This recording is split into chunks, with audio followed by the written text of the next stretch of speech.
Yo, hello party people. Hello party people. Okay, I think I want to start this one off by just writing down the goal for this video. And that's just to just mug your competition, I guess. Or just beat your competition. Let's write beat. Right? So we want to beat competition. Just write comp, right? We just want to beat our competition. Okay? That's the goal. Just completely beat our competition. And we are going to do this by, something called perception. So, I'm going to write down perception, and then I'm going to explain what the hell this means and how I came to this conclusion. So, I realized that this kind of applies to not just editing, but anything you're applying to if there's like a position you want to get, or if there's something that you want to achieve or something you want to get, but it, results in you having to beat others to it, you're going to need perception. Like you're going to need the power of perception on your side, right? So, sorry for that. I went with my brother to an open day for a university. And what an open day means is basically, it's like, if you don't know, it's like when you go to a university and you go to their campus and you look at everything that they learn and they tell you all about it. They give you these information and brochures and things for you to learn about the university, because he's considering going there. Now, there's this university called Imperial College, and they're like number 1 in the country and number 2 in the continent. So they're pretty big. And I got there and I remember, not that I wasn't paying attention, but I didn't really plan on expecting anything big. When they started talking, I was like, this feels like a lot like a sales pitch, kind of like an onboarding call, like, right? And I was like, and then as I started to realize, when they were talking about how to get there, and when I started hearing other students and other applicants asking like, how can I, how can I make sure that I have a better chance of getting accepted? Or how can I do this? How can I do that? Now, the people at the university can never explicitly tell you how to actually get in and how to like make sure you get in. Otherwise, that would be very unfair. But I remember they were hinting towards something that I was actually talking about on a video before, called leverage. So they couldn't explicitly go out and tell you what to do, but what they were trying to tell was you need leverage. And what this means is so when it comes to leverage,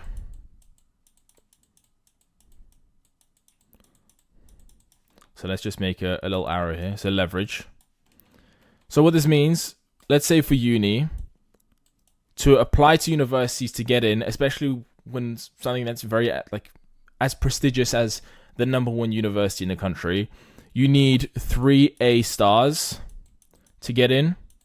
So you need, or like, I guess just 3 A pluses, right? You need 3 A pluses to get there. I think these are the same things. And you need, and people are asking like, oh, do I need a 4th A level? Do I need do I need this? Do I need that? And they could never tell you explicitly what you needed to get in, okay? But they were hinting towards so many different things, and I realized, oh, this is just leverage stacking, right? And the reason that we leverage stack is for the sake of perception. And what I mean by perception, I mean that when universities are looking for students, when they're looking through the applicants and they're looking for students, they're thinking, okay, which one of these, first and foremost, looks like they are least likely to fail, right? Because what universities are looking for, they're looking for people who can provide results, people who are most likely to be successful. So students who have the highest perception of likely success.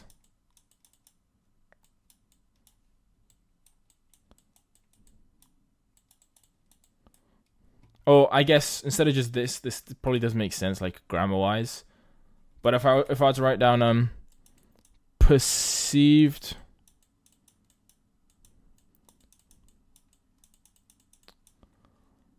likelihood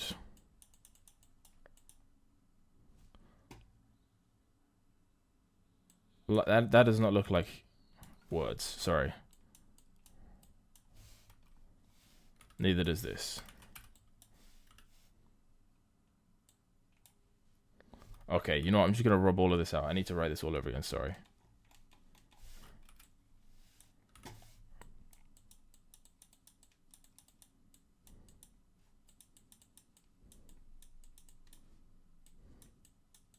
Okay.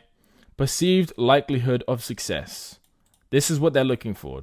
So when they're looking for students, they're looking for somebody who's like, okay, they look like they're going to be some big money entrepreneur, or they look like they're going to change the world. Like, this is how they were speaking. They were like, we're looking for somebody who wants to have some sort of impact on the world, right?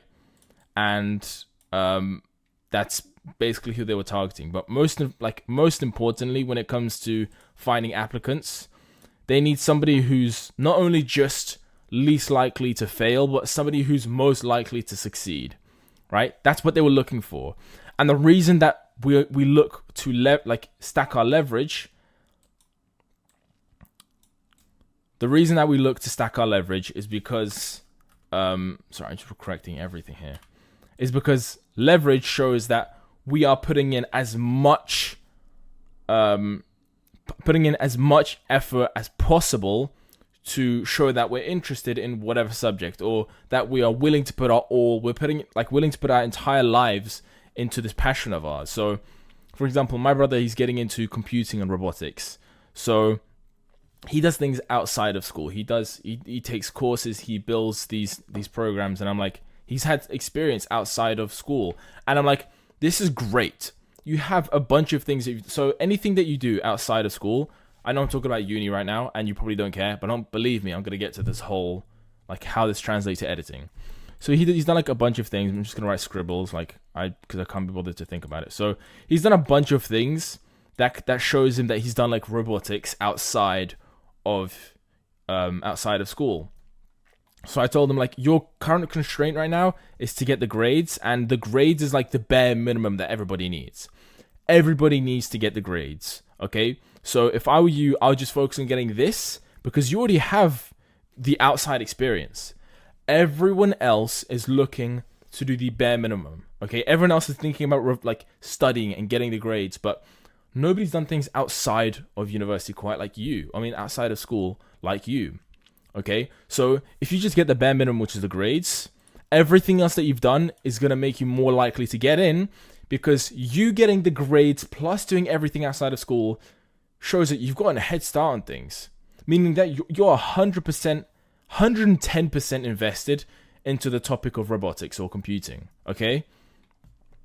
That is leverage, okay? You have things that other students don't. If you've put your time and effort into doing something outside of school, then that's something that you have this is something that you have that the other students do not, okay? So the same thing applies when you are trying to land clients. Okay? This is the exact same thing, right? You need perception. You need to be perceived as somebody who has a high likelihood of success, right?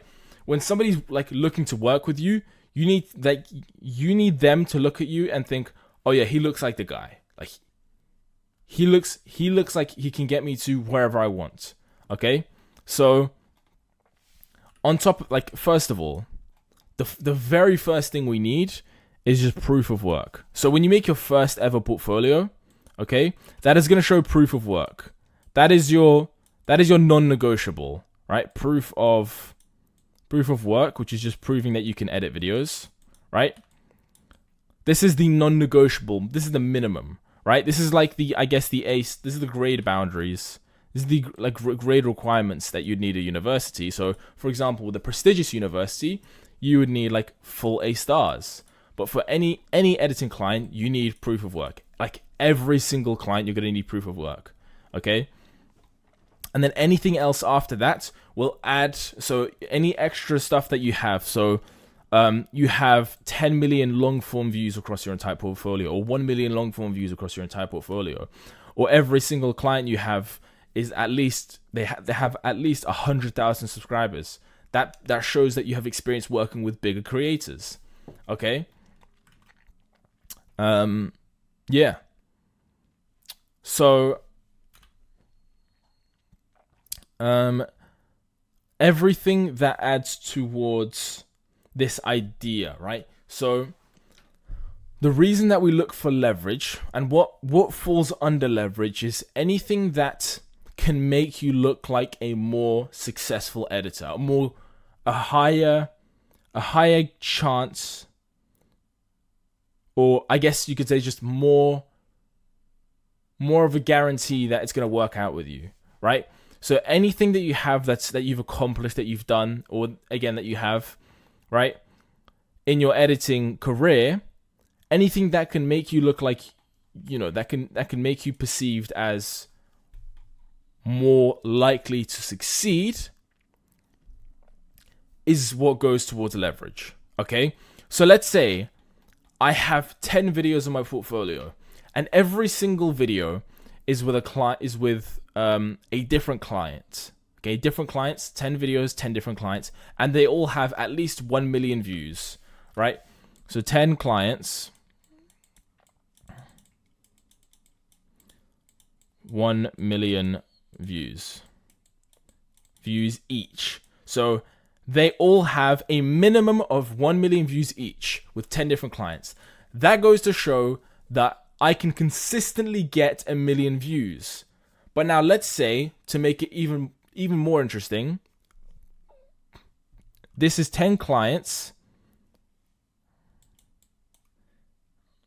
in different niches. So I've worked in 10 different niches with 10 different clients, and they've all gotten 1 million views. Okay?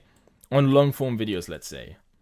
This will make me look like I'm a lot more of a safer option. I'm a lot more of a guarantee than other editors, because I can do something they can't. I can get them the 1 million views per video, which it's not a promise, but when they go to my portfolio and they see a minimum of 1 million views, they're saying, okay, this looks almost guaranteed. Right? This guy can just somehow get 1 million. I don't know what he knows or how he does it, but he's getting 1 million of 1 million views per video. Right? Now, I'm not saying that it's super easy to get this. This is just an example. Right? This is just an example of what can make you look like, what can add to that perception of yours. Okay? So, what else? So again, like I said earlier, working with a lot of big clients in general will make you look like you've got a lot of experience under your belt when it comes to working with bigger clients. So you're very experienced. That is leverage. Okay? So if we go to my portfolio, you'll see that every client I have has like 1 million, or like a minimum of 1 million subscribers each. Right? Bare minimum of 1 million subscribers. So that's I want to show that, okay, yeah, I've worked with a lot of big creators. They all have at least 1 million subscribers. Yeah. Not saying all of my clients that I've ever worked with, but the ones that I show in my portfolio, because again, the first impression I'm going to make with people is that the first impression I make with people is going to be on my portfolio. You know what I mean? Okay? So this is the first thing they see. So if it's not my Twitter account, the first thing they're going to see is my portfolio. So I want to make a good impression with that. Okay? So I have 70 million long form views, not actual views. Okay? And I want to explain why this is a problem in case I haven't explained it already. If I have 100 million views, if I say I have 100 plus million views on my portfolio, okay, but 90 million of those come from one short. Okay, and they realize this, and everything else about portfolio says like, 20K, 35K views, 15K views, right? Then what does that say about me? This says that most of my success on my portfolio comes from this one short, okay? But if I were to show them, the view. So for example, this one says this is a series with 32 million views. But if you actually go to the video, then you'll notice that it actually has like 5.5 million views, okay? And I want to show that with the videos that I have, right? I want to show that there's not a guarantee, but there's a consistency to my work. There's a consistency to saying, okay, yeah, he can get X amount of views per video, okay? But somebody like this, it's not lying. It doesn't help your case. That's all it really is. It doesn't really help your case, right? And we just want to increase, like the whole point of this is so that we can increase our perceived likelihood of success. We want to show clients, okay, not even we want to show clients. We want clients to come to our profile and think. We want to get them to this journey like ourselves. So let's say there's a meter of no to yes, right? So when a client wants to hire an editor, nobody thinks yes off of the bat. Everyone starts off with a no. You have to convince them. So there's now a meter, right? And the perception of like the perceived likelihood of success is what determines who gets hired. So it always starts off here, but you need to get them to be more so over here. So the reason that clients will automatically start off on no is because, well, ultimately they don't want to give their money away. They don't want to work with random strangers. It's a bit of a dodgy deal, okay? But if you can make them look like their money is safe, their money is guaranteed, okay, they'll be more likely to say yes to you. So I want you to think about it this way. Like, take your price. So let's say my price was $150 in this case, right? Let's say my price is $150. If I were to buy something for $150, so let's say if I were to buy an editing course, right? So let's say there's a course for editors, editing course, for $150. You're going to start off at no too, aren't you? Because now you're the client in this case, right? You're the one with the money.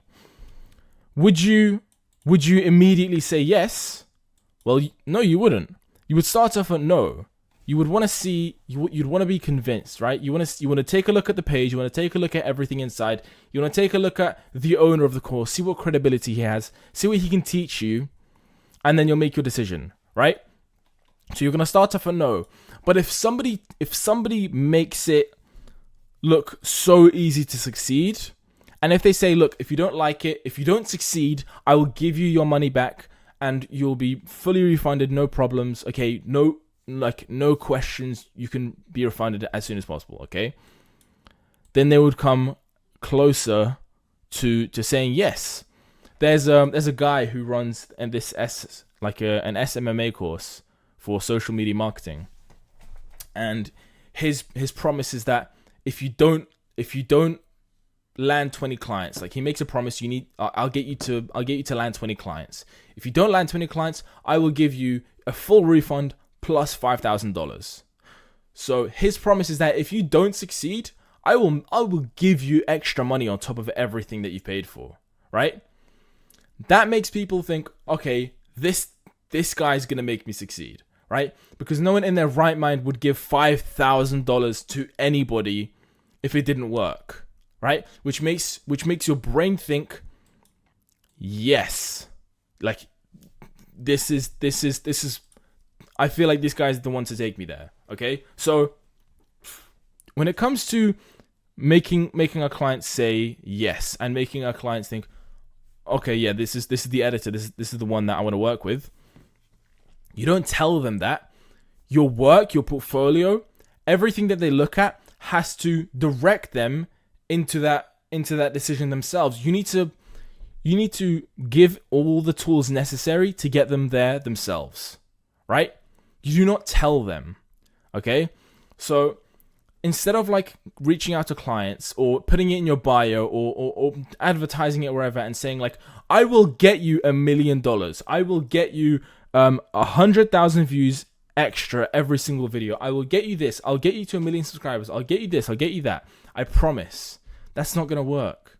Telling clients is one thing. Anybody can say that they can get anything, but it's a whole different story to actually get them those results. And the only way somebody can trust that is if you have valid, like hard, solid proof of you having done that. Okay? It's like, for example, those, you know, when the presidential elections are on, nobody will go on and say, if you put me into the office, if you put me into office, I promise you I will fix the economy. I promise I will fix all problems. I promise teachers will get paid more. I promise this. I promise that. You don't win a case by building everything off of promises. You build a case via facts, right? And the fact is, you know, the facts should be all on your portfolio. So everything on your portfolio should show your not only just proof of work, but once you start going beyond, I've edited a video. Once you start saying, okay, I've worked with bigger clients in the, you know, 100,000 plus subscriber range. I've gotten X amount of views on my videos. I've been working for this long, meaning I've got this amount of experience. I've got this, I've got that. I mean, I got a client from 10,000 subscribers to 200,000 subscribers in 5 months or whatever, right? I did this for a client. I did that. I brought this level results. I've gotten, I don't know, like 60% retention on a 15-minute video, right? Whatever. Any statistics, anything that you can show to back up your skill, to back up your proof of skill, proof of knowledge, that goes towards leverage, because the whole point of leverage is so that it feeds, right? I'm going to delete this, right? The system of leverage should be feeding into your perceived likelihood of success. I want you to think of this like a machine. Any leverage, anything that you put on your portfolio, anything you put on your Twitter, your branding, anything around your entire system should be feeding into your perceived likelihood of success. Your branding shouldn't be, like, for example, when it comes to branding, your branding shouldn't be about, I can make giveaway tweets, or the sun is like killing me here. Is that better? Whatever.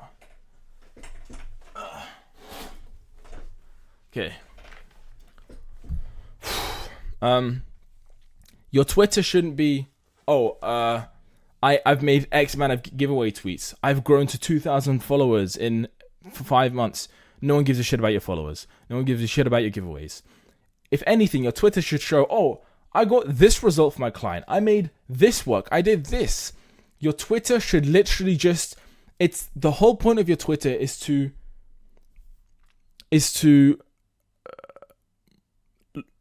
tell clients, show clients that working with you is not a risk. Because at the end of the day, like, working with anybody is seen as a risk, right? The only way we can reverse that risk is by increasing perceived likelihood of success. Working with anybody online, strangers, is a risk. Okay? Paying for a course is a risk. The only way we can reverse that risk is by increasing our perceived likelihood of success. Show off what you've done. Show off all of your wins. Show off everything. I got my first 1 million view video. Slap that on the Twitter or portfolio or whatever. Okay? I got my clients to 100,000 subscribers when I started working with them at 10,000. Slap that on there, right? Increase anything that, like, any potential clients that come your way. They need to start looking at your stuff, right? And when they start looking at your stuff, they should be going from no and then increasing themselves to a yes, That's what it's supposed to do. That's what your Twitch is supposed to do. That's what your portfolio is supposed to do. That's what anything to do with you is supposed to do. Nothing else, right? Nothing else. So, think about it this way, and you don't start telling people, right? This is why I don't like the idea of people going into their bios, right? Their Twitter bios, and saying like I will generate you X amount of views and X amount of dollars, and I can increase leads or whatever, right? Like, bro, you can talk the talk all you want, but the only thing that's going to make clients more likely to say yes to you is the actual proof of work you have, right? And all the leverage that you stack up. All the leverage that you stack up, whatever it may be, right? Let's just delete this for now. So anything that you stack up, right? So anything that you stack up over time when it comes to your career, that should be that what that does is that it feeds into your public perception, your branding, I guess, your public perception, and that public perception is going to set the likelihood of you succeeding when it comes to working with a client. Okay? So you got to think of this as like, you know, buying a course or whatever. So if you want to buy a course, okay, obviously you're gonna look at the landing page. You're gonna look at the person who hosts the course. You're gonna think, is this worth it? Does he get other people results? How likely is it that I'm gonna get results when I work on this? Okay, you don't. When it comes to buying a course, you don't think of, oh, okay, am I going to make $100,000 this month, or am I gonna work and make $10,000 this month? Right? No, you're gonna think, is this worth it? Is it a scam or is it not? Clients are thinking the same thing when they're working with you. Is this guy a scam? Is this guy a scam or not? Okay?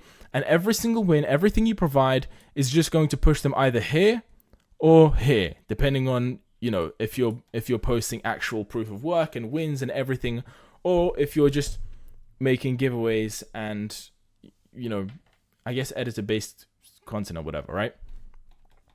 But yeah, it's quite literally just this, okay? And when it comes to beating competition, you just need more than the next guy, better than the next guy. You just keep stacking that up. This is what I said to my brother. I was like, you can do it. You can do all of that extra stuff, all that extra leverage comparison to all those other students that are applying, right? You just need to get the grades. Like, the grades is your current constraint. Everything else you're chilling with. Okay? So it's the same with you, right? You've got the proof of work. You've got a portfolio. You just need to keep advertising all the wins that you get, which makes it more likely, which makes you more likely to succeed when working with any client. Yeah, bye.